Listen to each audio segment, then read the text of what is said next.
Hello, you're very welcome along to another episode of the Tackling Sport podcast and Premier League predictions once again. It's Daniel here, joined alongside me by my brother Sean. How's it going?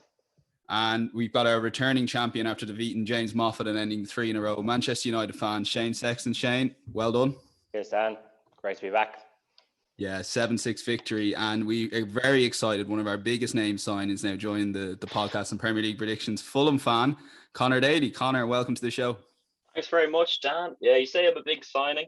I feel a bit like Donny van de Beek in that sense then, waiting all this time to get a chance. Hopefully I make better use of it than himself, but look, we'll give it a go. It's another sly dig at Donny, Shane, but it's what you expect on this, I think. It's an agenda. It's just an agenda. It's not on. So this is, for those that aren't aware, this is a part Celtic rivalry, I guess, as well, lads. Yeah. Plenty of Cairdeas. Yeah, Cairdeas. Yeah. Football is friends. For those that haven't watched before, it's 3 points for a win, 1 point for 3 points for correct score, 1 point for correct result, and winner stays on. So, lads, best of luck. We're going to get straight into it, and we're going to go on the chronological order with Wolves versus Leicester City. Friday night, Shane. Champion, you take it away. How do you see this game going? Leeds let me down last week. I was big on Leeds, 4-1 against Arsenal. Just remind the listeners, 4-1. And you said I had 4-1 Leeds. Didn't go to plan. I didn't anticipate Meslier having the worst game of his professional career, but these things happen, He should have saved 3 goals, but I still think I'm going to keep the faith with Leeds, in fairness to them. Wolves had a decent result against the Saints, but Southampton they're in a poor run of form, and Wolves are a bit unreliable. So I'm going to go for a 3-1 Leeds win. Keeping the faith with Leeds, Conor. Yeah, looking at this one, pretty unpredictable. These two teams, it's a bit like picking the lotto numbers, trying to get a correct scoreline here. To be honest, Wolves very hot and cold. I watched that Southampton game they had.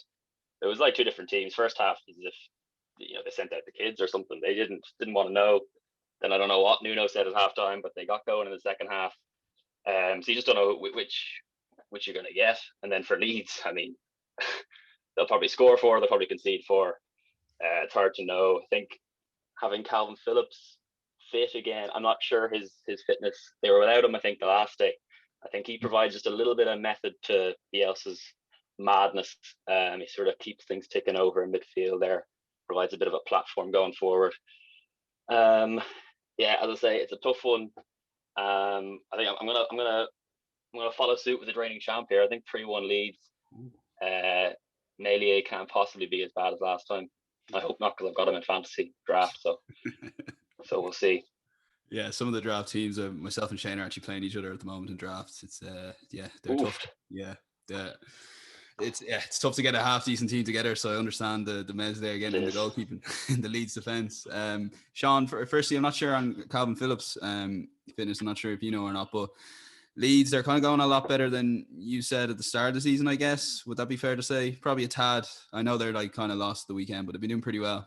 Yeah, and I think a lot of that is down to the goals they're getting from Bamford. And to be honest, he's been good, but he hasn't actually been as good as you look at Callum Wilson and the shot conversion rates there. I know Wilson scored a few penalties, but I think once he scored that first goal against Liverpool, he kind of kicked on from there, and I think that's been huge for Leeds, because it was something that they were probably worried about, and that's why they brought in Rodrigo, and he's kind of played a bit deeper, and he's been a bit of a worry for them this season. So Leeds have been brilliant. Their teams are yet to kind of phase them out a little bit, and sometimes you watch it away that kind of West Ham and Wolves have played against them away from home and stifled them, and then you see like Leeds against Newcastle, when Newcastle scored a couple and Leeds scored some unbelievable goals, and they honestly could have scored 7 or 8 that day. So Leeds have been very good, but the Wolves performance at the start of the year was a really good performance. It was a Monday night football game, and Jimenez was playing, and they were really good that night, Wolves. So it'd be interesting to see what happens in this game, because it's a Friday night game as well, and Wolves are at home though, so they'll be expected to play a little bit more. And I think if you give that kind of space to people like Pedro Neto and Traore, that's kind of what they live off. So it could be a bit more of a tactical battle there, because I think even if you look at Bielsa's press conference after the Arsenal game, he alluded to the fact that they lost midfield. They were completely overrun in there without Calvin Phillips. So if they play like that without Calvin Phillips on Friday, if he isn't fit, when you've got Neves and Moutinho in there, they could actually cause Leeds some big damage. So it'll be interesting to see what they do in that regard, because Wolves are up there one of the best counter-attacking teams, and I know they haven't been brilliant this year, especially without Jimenez, but Neto, Traore, you can't give them that kind of space, and especially space in midfield with Neves and Moutinho as well. Yeah, it should be a good game. Friday night football for that one. Conor, we'll stick with you. For those that aren't on YouTube, they can't see your Josh Maja background. You're a massive Fulham fan, obviously. Chelsea, that'll be a big enough rivalry then, yeah? But I mean, it's the politest rivalry of all time, you know. Like, as the story goes, Chelsea fans used to just go down to Craven Cottage, you know, if Chelsea were away that week, you know. There's not much bite in that rivalry, unfortunately, which just as well, because if we actually cared about it more, we haven't got a very good you know, track record against them. But yeah, going into this game, you know, Tuchel has taken over, and he's even got Werner scoring. You know, not it wasn't a beautiful goal by any means, but a goal is a goal. Even got a clean sheet out of Kepa. It's as if, you know, he's sort of sending a few messages to Frank. And then on the other side of it, the home side, the Saints, for all you conspiracy theorists out there, of which I'm sure there are many, I did a bit of digging, and I saw that since Shane Long went on loan to Bournemouth, right, it's been nothing but losses in the league for the Saints. And not only that, I think it was the day or two before they went and lost 9-0 to Man United. So since Shane Long's departure, the dressing room's gone, obviously. And the way I see it is, it's going to continue this weekend. So Chelsea, I've gone with an away win, only a narrow one, because, you know, Tuchel, he's got them more solid, but they haven't scored a rake of goals yet either. I think, you know, it's a tall order coming in, changing it up, getting immediate results. But I think they will sneak. I think it'll be a 1-0 to Chelsea, our West London rivals. But look, we'll give them one. Very interesting. Shane Long, Shane, that could be it. We were trying to solve the old Southampton form there last week, but I think Connor's just given us a massive conspiracy theory that I'm thinking I'm just going to row in behind, to be honest. Oh yeah, they're not going to win a game for the rest of the season. Fact. Yeah, I think there's a Netflix series in that there, Conor. I think you're definitely onto something there. Interesting that Chelsea played Kepa last week. You wonder, is he going to sort of keep the faith with him, or is he just sort of putting him in the shop window and they're planning to settle him maybe at the end of the season? But I just think that you know, the way Tuchel has come in, the football that they're playing, it's, you know, they don't seem to take too many risks. They keep possession really, really well, and I feel like they'll win 2-0 again. So I'm going to go for a 3-0 win, and could see Werner even getting a brace this time. Last week we were cheering him on, hoping he'd get one. So I wouldn't be shocked to see Timo see that he got a slap on the face, and he got a bloody lip, and it just riled him up there, and he came on. And I saw one Chelsea Twitter account called it a bicycle kick goal, which was interesting. But as Conor said, a goal is a goal. So I can see the floodgates opening, and so I'm going to go 3-0 Chelsea. For anyone watching, don't even bother looking back on the goal. It definitely wasn't a bicycle kick. I saw the same tweet. Sean? Yeah, it's going to be a great tactical battle, because Tuchel is kind of more possession based, or it seems he's adapting that approach with Chelsea. Probably similar to where Jurgen Klopp was trying to go this season, probably with as many games they have to play. They have to play Atletico in the week as well. So, you know, it's very slow building with Chelsea at the moment, and I think it's working for them because they're using all their squad, and their squad is quite considerable. And Southampton have looked poor recently, but they kind of like playing those big teams, don't they, where they can press high and, you know, try and cause mistakes at the back. And the one thing that you'd have to say about Chelsea is they're probably a defender or two light as it is anyway. Probably a defender, you know, of real quality at the moment, and with the injuries they have, that's probably their one weakness. So I like Chelsea at them, and I think they're going to get top four. I think they're going to, you know, every team makes that run. United made it last year, and I think Chelsea are going to make that run. But the real West London derbies is on tonight, QPR and Brentford. So that's Sean, listen to yourself, man. that's the Ollie Watkins. That's the first time I watched Ollie Watkins in that derby on Sky a couple of years ago, and I was sold from there. Conor, anything to say on that? Look, I mean, Sean's obviously made some questionable choices in his life, and that's got to be right up there with the worst. I mean, come on. Be put back in your place, Sean. I think, to be fair.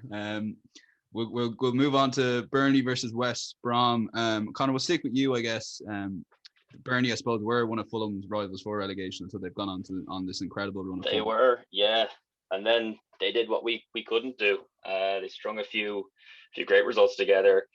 They're actually, at the time of recording, they're playing right now against my beloved Fulham. Now, I've asked the lads to kindly not tell me how they're getting on. So I don't know. Yeah, we're gonna go over to Shane. There's been a goal. But so I don't know what kind of form they're gonna get. Maybe they'll get another couple of injuries. Because Ben Mee, I know, got injured at the weekend. West Brom, look, I think they're the worst side in the league. I know they've had a little bit of improved form recently. That Diagne fellow up top that they signed looks to be a bit of a handful for opposing defenders, as Shane would have seen at the weekend there, or as Victor Lindelof wouldn't have been able to see, with a big hand in his eyes. But I think Burnley will edge it, even though they're a bit allergic to goals themselves. I think they're possibly the lowest scoring team in the league, unless they bag loads tonight. I don't know. But I think they'll win it just 1-0. Ash Barnes, header at the back stick. I like that, considering Ashley Barnes is in my draft as well, Conor. Big fan of that prediction. There you go. Shane, little dig on Lindelof there, not only at you, but at Lindelof there as well, and some of his defending for the first goal. Yeah, rightly so. Very soft, very, very soft. He just got ragdolled, really. He didn't want it. Look, we'll get on to United later. It's too soon. But anyway, yeah, Burnley. I had Burnley last week, and they were emphatic. What a performance! So I said they'd win 1-0 last week, but 3 past Palace. I could see them doing the exact same thing against West Brom. I just think the way they're set up, especially at Turf Moor, they usually get good results there. Yeah, Ben Mee is definitely a bit of a loss. I know Kevin Long slotting in for him tonight, but they're still so solid defensively, and you'd just be worried for West Brom. I don't really see where their goals are going to come from against a Burnley side that are just going to eat up any long balls or crosses that come in. So yeah, I'm going to go for 3-0 Burnley. Just quick word, maybe just focus on Dara O'Shea. He hasn't started the last 2 games.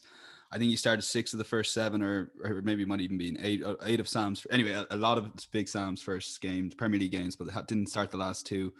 Definitely a concern, I guess, considering that they got the result against United, so he probably won't get back into the team. Probably a worry for Ireland. John Egan came off with a horrendous injury by the looks of it against Sheffield United, was on crutches, so he's probably going to be out of the March games. Kieran Clark's been playing well for Newcastle. He's had a couple of injuries though this season. Kevin Long's playing tonight. Shane Duffy's not playing well at Celtic, so probably what was one of our stronger positions, a month ago, 2 months ago, is probably going to be another worry for Stephen Kenny, and obviously Dara not starting as regularly, Kevin Long not starting as regularly. Shane Duffy's been in and out of the side, as we know, so he might have to rely on a few old heads in different positions, probably Kieran Clark and David McGoldrick. But Big Sam, it's a good learning experience, I think, for any player to play with Big Sam and learn off him, because it obviously puts you in a good position going forward. But it's definitely a worry for Stephen Kenny, and the defence. No one knows what our best defence is. Never mind our right back. Enda Stevens has been terrible for Sheffield United when he's played this year. Ryan Manning has started a few games for Swansea, so it's the defence is all over the shop. No one knows is Randolph going to play in goal.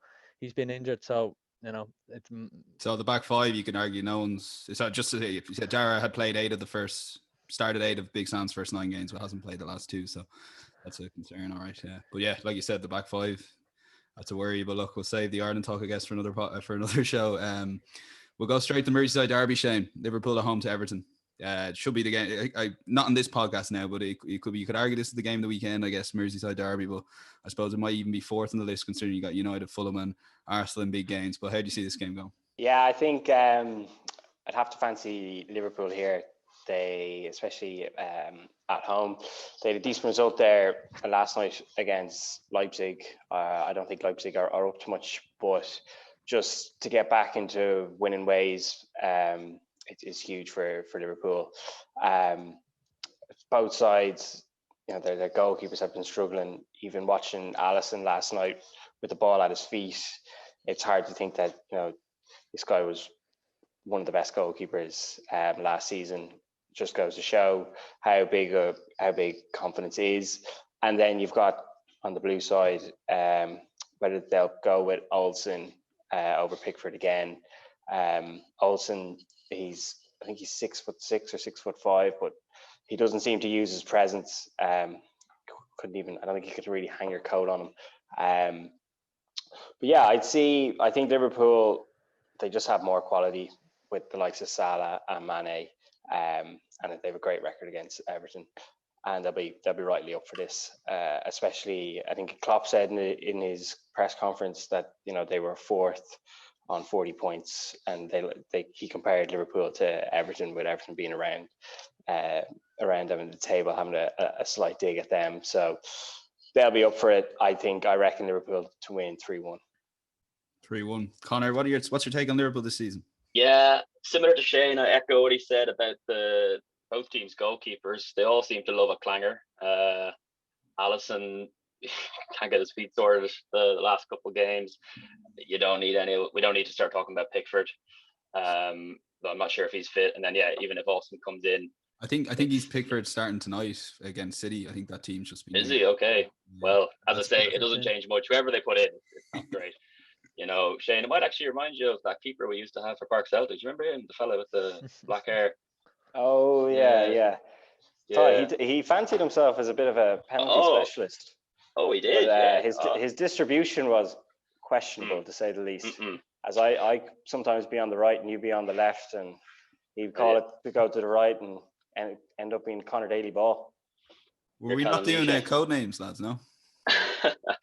No, but I think the keeper situation, for the neutral is great. I think we could see goals. And yeah, as Shane said, I think that was a big win for Liverpool during the week. They might have righted a few wrongs there, maybe a little bit of a turning point for them. And Everton don't actually, they play tonight as well, so they don't have that same that benefit of a bit of rest. And I think they'll get stuffed by City. So yeah, I'm gonna go 4-1 Liverpool. For all you Liverpool fans out there, I might be happy with that. But yeah, very interesting. I think that goalkeeper you mentioned came and won the double in his first season. Sean, how do you see it? I don't know. I think it's going to be one of these games that suffers from no fans being in there. Like we've seen countless times: Man City, Manchester United, Liverpool. Liverpool City in the first half was dire.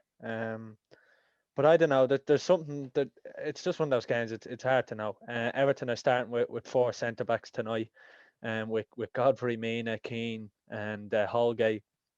I think they'll go with a similar lineup at Anfield. Every time you think Everton are doing well, something happens. Like they obviously are lacking a few quality players. James Rodriguez hasn't been the same really since his injury. He's got a brilliant goal at Old Trafford though, so they have quality. But I think Calvert-Lewin could cause the two centre halves huge problems. Your man Kabak looks. Well, Calvert-Lewin, he's out tonight now. I don't know if he'll be back for. Yeah, but there's a lot of talk that he's kind of. Okay. He's potentially, and at least get 45 minutes out of him. But I don't know. I think if Iwobi plays up against Trent Alexander-Arnold, I think he kind of gave him a bit of a show there a couple of years ago at the Emirates. Iwobi did. So Trent Alexander-Arnold's not in the best of form. But no, I you would fancy Liverpool. I agree with Shane. I thought Leipzig were awful, especially at the back. But there's something about Liverpool. They just have that kind of wall over Everton, don't they? And I think Curtis Jones played well midweek. Yeah, I've been saying he should be starting. He's a quality player. I was actually looking because Cardiff were playing last night, and Harry Wilson has been at a pro contract at Liverpool since 2015 and yet to play a league game. So he's been at Derby, did really well with Mason Mount, then went to Bournemouth, now back at Cardiff with Mick scoring goals. So it's just one of them. It's bizarre what's happening with players like him. But I fancy Liverpool. Right, so full house for Liverpool there. Very interesting. Conor, we're going to stick with you. Fulham, Sheffield United. Sell us the Fulham dream. What's it been like supporting Fulham this year in the Premier League after the dreadful start? Jamie Carragher saying you're getting relegated. All this podcast, Tackling Sports, saying you're getting relegated. And gradually, I know you're still like miles away, but you've gotten a bit of form and earned a lot of plaudits, and rightly so, I think. Yeah, I mean, I could talk for far too long on this now, Huss. It's too open-ended a question, but yeah, you had people, pundits left, right, and centre relegating us. None more so than Sean Hussey over there. I heard what you said back in October, but yeah, since then, since we got, it was unfortunate. We got promoted, I think, on like the 4th or 5th of August. Very little turnaround between the end of the playoffs and the start of the Prem, and there were a whole load of new faces. Took a while to get bedded in. Like it's a tall order to stay up, but maybe we've given ourselves a glimmer of hope with that last result away at Everton. But yeah, look, we'll see what happens. As for this weekend, big game, hosting Sheffield United, another, and I think as Sean touched on there, John Egan, I think his injury I think that's the final nail in their coffin now, to be honest. Without him, O'Connell obviously being gone for the whole season, at the back they're not looking so good. And as the Fulham social media sites have been saying all week, we've got the magic man, the magician, Josh Maja. He'll pull another rabbit out of the hat with a couple of goals, maybe even a hat trick. Hey, see what I did there? Hey, whoa. Hey, yeah. So I'm gonna go 2-0.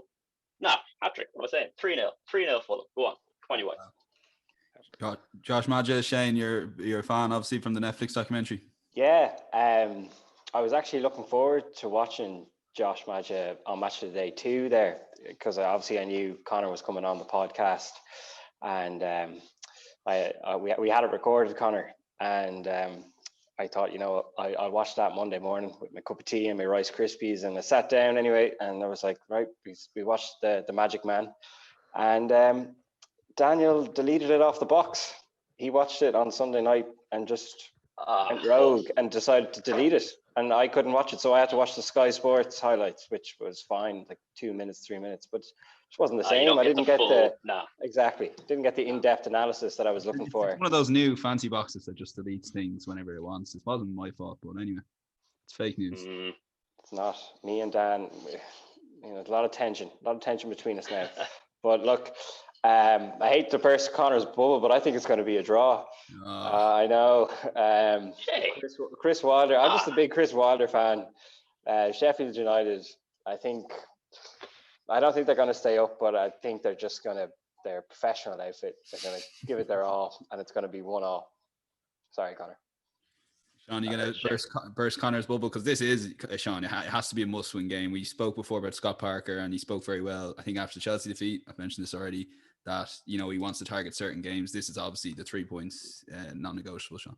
Yeah, no, they can't lose to Sheffield United, I don't think, because Sheffield United are, I think they're doomed, especially with the injuries, and that second half against West Ham, I kind of watched it, and it just felt like they kind of knew it was the end, and that was it. And obviously when John Egan gets injured in kind of an innocuous challenge, your numbers kind of up. But I've been really impressed with Fulham ever since that Villa game at the start of the year, which was it was one of the worst performances. Villa could have scored 5 or 6. I think Hourihane scored that night. But they've been very good since, and they've been competitive in games, and they've been good to watch.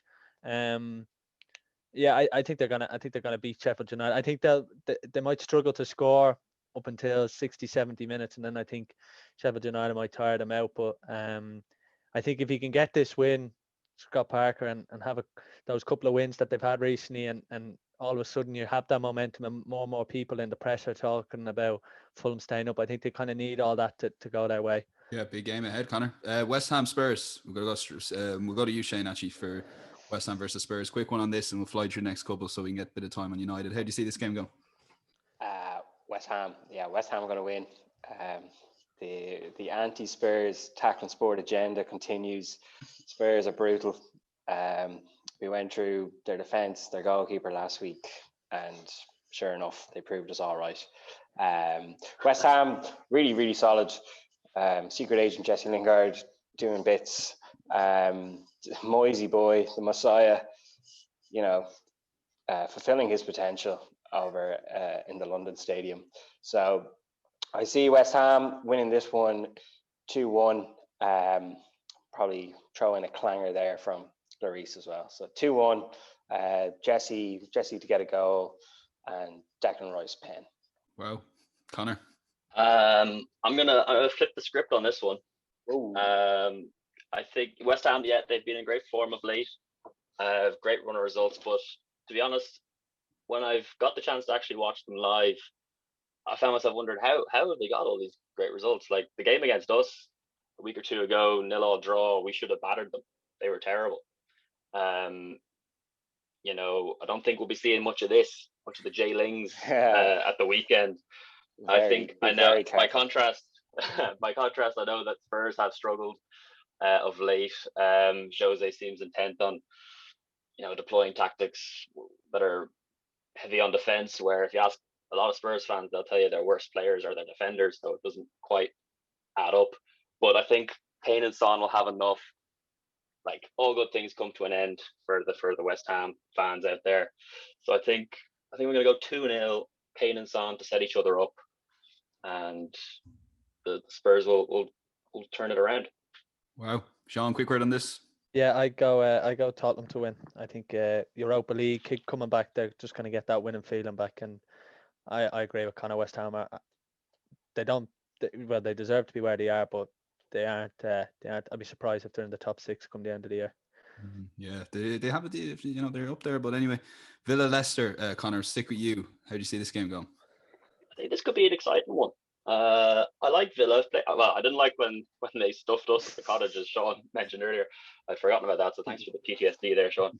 But I think they're good. I think their keeper's brilliant. He gives them a good few dig outs, but a mid-table team needs that. And they've got some very exciting players going forward. Jack Grealish is very, very talented. Ross Barkley's had moments. That Bertrand Traore fella, he's come in, done some good stuff as well. I see goals in this one. For both sides, though, I mean, we're due a Vardy party at the same time. So I think 2-2. I'm going to go for a Desmond on that one. Ooh, Shane. Yeah, I agree with Connor in the sense that there definitely will be goals. Like Leicester beating Liverpool 3-1, I think it did sort of flatter them a little bit. They weren't great, and then there was just a mad sort of 10 minutes where it all fell apart for Liverpool. But like Vardy being back is huge. Villa were poor against Brighton. Brighton really should have won last week. As Connor said, Martinez made some cracking saves. But I still fancy Leicester here in an entertaining game. So I'm gonna go for 3-2 Leicester. Ooh, Sean, quick word on this. Yeah, I say 2-2. I think both. I think Leicester just kind of get after that back line of Villa. I think it'd be a really good midfield battle. I think it's two of the better midfields for where they are in the league. I think Villa is a very overperforming midfield. I think they're doing very well, and they've kind of dropped that in the last couple of games. So I'll be interested to see how they get on against Ndidi and Tielemans. But I'll go with 2-2 as well. Right, we're going to move on to Arsenal City, and firstly, we're going to get an apology from Shane for his prediction last week. Shane, no comments. Will not be apologising. The 4-1 nearly came in fairness to you. Yeah, it just went the wrong way, didn't it? Saka, super Saka. Yeah, you can make up for it here now, Shane, with your prediction. So think very carefully. Yeah, I definitely think Arsenal are going to win.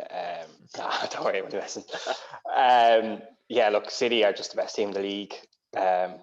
Unfortunately, that's just the case. Arsenal were decent enough against Leicester, in fairness. I know Meslier didn't have a great game, but Arsenal were bright enough. I gotta love the Arsenal fans. They're a mad bunch. 2 Arsenal fans in this house, and they went 1-0 up against Leeds, and they were checking the league table to see how far they were off third. And they were like, "Oh, we're a bit ambitious there. We'll just check 4th place." And I'm constantly reminded that Man U are only 12 points ahead of Arsenal at the moment. But you gotta love your optimism. But yeah, as I said, City are just they're just a class apart from everyone else in the league. So I fancy City to win 3-1 here. Especially with, I know like the likes of Aguero's on the bench tonight. So he could be coming back into the team by the weekend. So yeah, I'm going to go 3-1 to City. Yeah, Connor, give Arsenal fans a little bit of Connor, give us your opinion of Mikel Arteta. Really, how do you think he's doing there? Say, probably what's he at the guts of a year in the job now? How do you think he's getting on? I think now, obviously, I think this is a loaded question from yourself. I think you remember me on social media suggesting that he wouldn't be in a job after Christmas in the new year, and he is still, in fact, still employed. And to be fair, yeah, he's done a good job. Difference between, I think, the likes of himself and Frank, where when they were both having their struggles sort of round about the same time, Mikel, at least you knew what he wanted his players to actually do. He had a set plan in place. There was an ethos. There was a plan. Whereas with Frank, it was just it was like a child with too much money on Ultimate Team, just getting loads of players, playing them all at once, see what happens, hope for the best. So yeah, fair play to Mikel. Also, he won the FA Cup there. Not forget, Beat Man City. Man City, but I don't know if he's going to do that again this weekend. Yeah, like if anyone's had the displeasure of talking football with me when I've had a couple of pints and we get on to Man City, I always liken them to the Dublin football team. They're imperious. They just suffocate the opposition. It's incredible, to be honest. It's a sight to behold. And it doesn't matter who the players are. I mean, De Bruyne is injured at the moment. Gundogan's the man in form. It's similar to the Dubs. Like if Kieran Kilkenny's quiet, Con will step up. Things like that. Even the goalkeepers are getting assists now. Ederson pinging the ball, Stephen Cluxton pinging the ball. The analogy goes on and on. But yeah, so I think Man City, it can only be a Man City win. I think they'll repeat the trick that they did against Spurs with another. I think they won 3-0 that day. I'll put them down for 3-0 this weekend. Sorry, lads. Sorry to do that to you. You're grand. It's not personal. Shane, you had something to say there. Was that a dig in my goalkeeping? No, I said Ederson was like Daniel Hussey-esque there with the ball over the top to Gundogan for his goal. Straight to Len. Straight up there to Andrew Lenny. Sean, do you give Arsenal any chance here?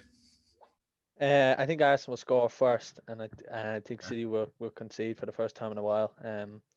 As I concede the lead, I think Aubameyang will score, but City will win and score 3 or 4. And Arsenal should be focusing on the Europa League. And yeah, City, do you genuinely think that? Yeah, because myself and Keane were, as Shane mentioned, we were looking at up at the table, top 4. Keane said he doesn't want to go for Europa League, but I think we need to win it. We've been in it for a few years. We're nothing out of it. And I think it would boost Arteta to win 2 trophies in 2 years isn't easy at any level, as Manchester United themselves have proven. Were they 4 years without a trophy? So could be 5, and before you know it could be 9, like Arsenal from trust us. It's not a good place to be. Shane, we're going to go for you for Manchester United versus Newcastle. You build up your little take on the performance against West Brom. So, floor is yours. Yeah, it was brutal. Like West Brom, the worst home record in the league. We're playing Max Sauce. Like we're playing McTominay and Fred. Like what are we doing? Like if ever there was a game for Donny van de Beek, like I'm the chairman and the founder of the Donny van de Beek fan club here, but you have to play him, like especially against the Sam Allardyce team where they just have 2 walls of defenders and midfielders. It's so hard to break down. United kept getting to the 18-yard line and just didn't really know what to do. We're just relying on Fernandes, producing an amazing piece of skill every time or an amazing shot, which happened once, but like there's just no creativity between the 2 lads. Like McTominay is good, but like Fred, he's just very limited. And then we just ran out of ideas. The last sort of 10 minutes, you've got Rashford just shooting from anywhere. and West Brom are just throwing their bodies in front of it, loving it. Like West Brom, you could make the case West Brom should have won 3-1. They were a little bit unlucky, maybe to only get a point. I know Sam Johnson made an incredible save at the end from Maguire, but it was diabolical. It was dreadful stuff. In saying that, we're going to beat Newcastle 5-0, so don't worry about that. We'll be back. But yeah, no, I think we'll bounce back. We'll beat Newcastle. Newcastle could be in a spot of bother, especially with Connor's beloved Fulham. You know, like if they go and they beat, like they win on the weekend, and then I think they play Palace the week after, and Palace are in bad form, so you could easily see Fulham win those next two games. So yeah, Newcastle could be dragged into a relegation fight with Fulham. So I think United will bounce back, and I think we'll win 2-0 against Newcastle. Connor? Well, firstly, I'm just glad Shane was able to get that all off his chest. It seemed very therapeutic for him. So I'm delighted he got that opportunity. Yeah, look, I'm approaching this one from a very, very biased perspective. As a Fulham fan, I need Newcastle to lose a lot, so that's what I'm going for here. And to be fair, without Callum Wilson up top, I don't see where the goals are actually going to come from for them. And I think it's a lengthy enough spell on the sidelines he's facing, so that does give us a little bit of hope as a Fulham fan, because like who they're going to throw up top? Joe Linton? I'd sooner put Joe O'Reilly up there. You know, there's a man who knows what the goal is. But a few cans into Big Joe. Oh Jesus! The more cans he has, the more goals he scores. It's incredible. Just feed the Joe. Yeah, I'm gonna go 2-0 as well on this one. United, I mean, they can't be as poor as they were last week. I think Rashford. I got him in my draft team as well, so I keep a special eye out for him. And he's looked a little bit off the boil of late. I need something to spark him into life again. And in the reverse fixture, he played quite well, as I recall. He got a goal and assist in the dying embers of that game. So hopefully you can rediscover it there. Yeah, 2-0 to the Red Devils. Sean, yeah, quick word on the Rashford point there, and maybe the McTominay, Fred, Gio could, for example, one of them and Van de Beek, should that have been the team against West Brom? Yeah, I think Van de Beek will either play, as in tomorrow, Thursday, against Sociedad in the Europa League, which, to be honest, I could see him more playing against Newcastle, and I think he'll probably play in one of the wide forward positions. So it'll be interesting to see what Ollie does with Europe and this. But if they don't beat Newcastle, who give teams time and space at the minute, and if Newcastle play like that, it could be 5 or 6. Connor, we'll stick with you. Final game, it could all come down to this, particularly as the results have been similar enough. Brighton Palace, the derby. Game. Yeah, they go mad about it, saying they've never called it, or Palace fans do anyway. How do you see this game going, Connor? Yeah, again, these are two teams that I've endured a lot this season. I watched a lot of them because they'd be rivals of Fulham, or at least they were at a certain stage in the season. And Brighton, whenever I see them, they play very, very well. They seem to know what they're doing. Graham Potter has them playing relatively attractive style of football while being usually quite solid, but they weren't getting results that I think their performance deserved. And in recent times, that started to change. They had a couple of big results, and even a couple of weeks ago, they played us, and they should have hammered us. They should have destroyed us. It was a 0-0. We limped out of the Amex with a 0-0 draw, but I don't see Palace getting out of there with anything. I think they're probably the most reliant. They're the most one-man team going. Zaha is to Palace what I suppose David Alaba is to the Austrian national team or something. Whenever he's not there, the rest of the boys don't want to know. And when he is there, he sort of he occupies the opposition's defenders, creates space for the players like Eze and Ayew. But yeah, I don't think he's fit. So Brighton 2-0 win. Shane, quick word on this Brighton Palace. Are you going to go different to Connor? Tempted? You'd be tempted. Well, you'd be tempted, but you don't be doing it for the sake of doing it. I agree with Connor. Like Brighton, they dominate so many games, and they have started to pick up a few results. They really should have beaten Villa last week, only for an inspired performance by the former Arsenal goalkeeper Martinez. What a signing that was! 20 million they only got from him. But yeah, that comes up a lot in our house as well. We won't get into that, Dan. No, we won't. No. But I think Brighton will probably dominate the game, and they'll just win by 1. They don't seem to really blow teams away. So I'll go 1-0 Brighton. Sean, yeah, quick word. Give Palace any chance here?